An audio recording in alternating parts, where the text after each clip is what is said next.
Hi everyone, this is Reise from Education and Training Compliance Solutions. In this video, I'll be talking about the most important updates or changes that have happened in the WIT sector in the past few months.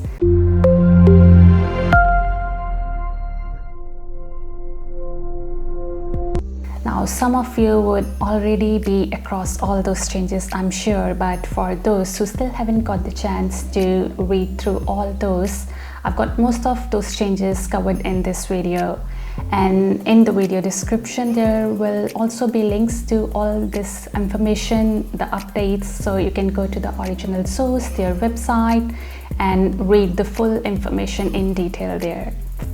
So let's get started. Along with the permanent establishment of JSA this year, Jobs and Skills Councils have also finally been established. 10 JSCs have replaced all the previously existing IRCs and SSOs.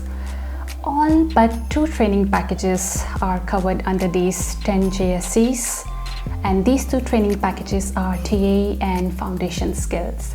Until the department finalizes how to best place these 2 training packages, a separate entity, TRG, has been established to help with the sector queries in the meantime.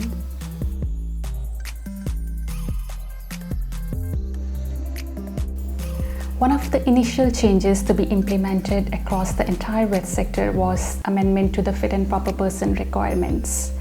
If you haven't had a chance yet to go through the new requirements because you were not required to do the fit and proper person declaration maybe, I would still suggest to go through these requirements because there are some important changes that you need to be aware of. International student delivery has been in the news throughout this year because of various reasons, but primarily around unethical practices by some education agents and concurrent study loophole being used by some students and education agents. Following the Nixon rapid review into the exploitation of Australia's visa system, the government has taken several measures in an attempt to stop these fraudulent practices around concurrent COEs. The department has removed the concurrent study functionality from prisons, which means the cricos providers now cannot concurrently enroll students who have not completed 6 months of their principal course without meeting National Code Standard 7 release conditions.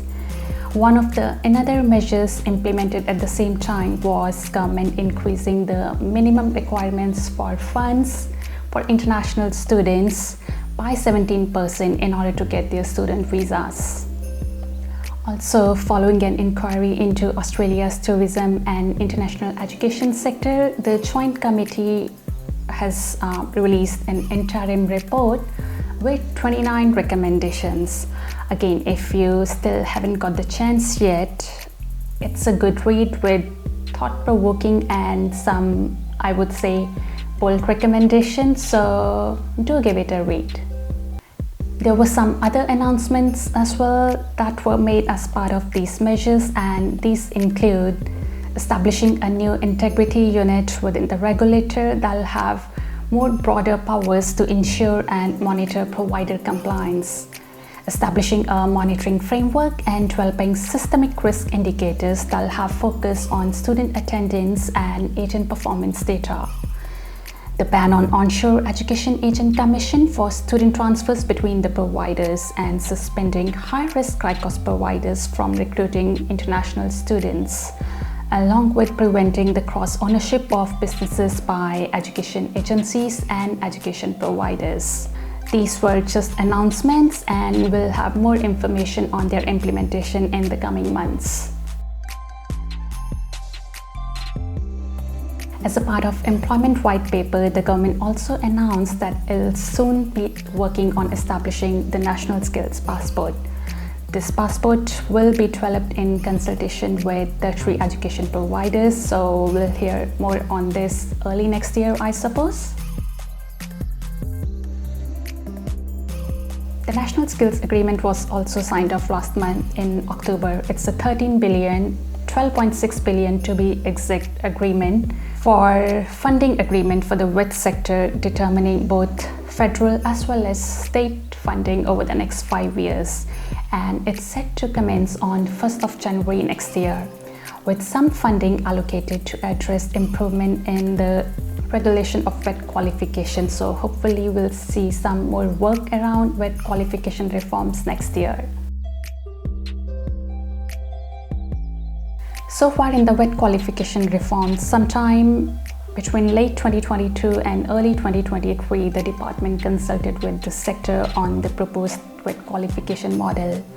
And in response to stakeholder feedback, a design group has been established in August this year. This group will collectively provide feedback, advice about the design on the reform process for the wet qualifications. And according to their recent update, the process will take some time and require both near and long-term changes to set the system in the right direction.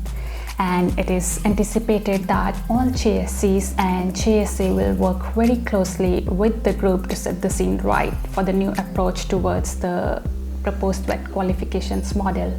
Let's hope that there's some substantial update for the providers early next year so that they can start planning for this, along with implementation for the new revised standards for RTOs, which are set to commence on 1st of January 2025.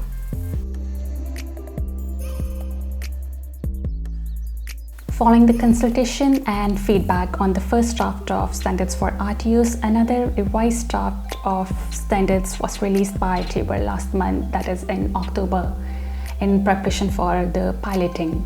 And as a part of pilot program, in addition to regulators consulting with the set of selected RTOs, department is also running an online survey for all the wet stakeholders to participate, which is a good opportunity to share your feedback, and the link to that is also in the video description. Following the ESOS review discussion paper released in 2022 and sector feedback on the paper, the department held a number of ESOS reform webinars this year as well, seeking more feedback on some more important areas.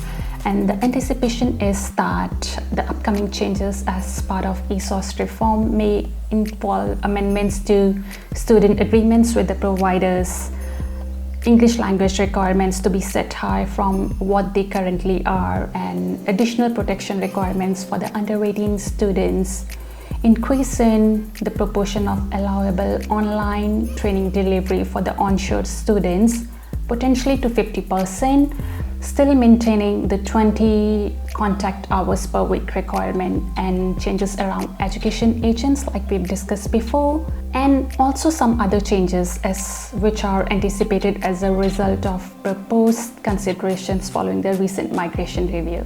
No decisions have been made yet and consultations are still ongoing. Again, let's wait for 2024 to see what new is going to happen there. asqa has recently updated their requirements for the initial registration applications. So the new entrants to the sector will need to complete the new application forms and also meet the new evidence supporting requirements. That's it for today's video. I know it's a lot of information, but let me make it easier for you. This is the Lego build for this video. Summer made this for Remembrance Day this year, and if you can see, it's got troops. It's got NZ troops in the trench at Gallipoli. I hope you can see it. At least I'm happy that he's taking some inspiration from our history. Alright, so as always, I'm happy to have a chat. So if you have any questions or you'd like to discuss anything, get in touch and we'll see you in the next video.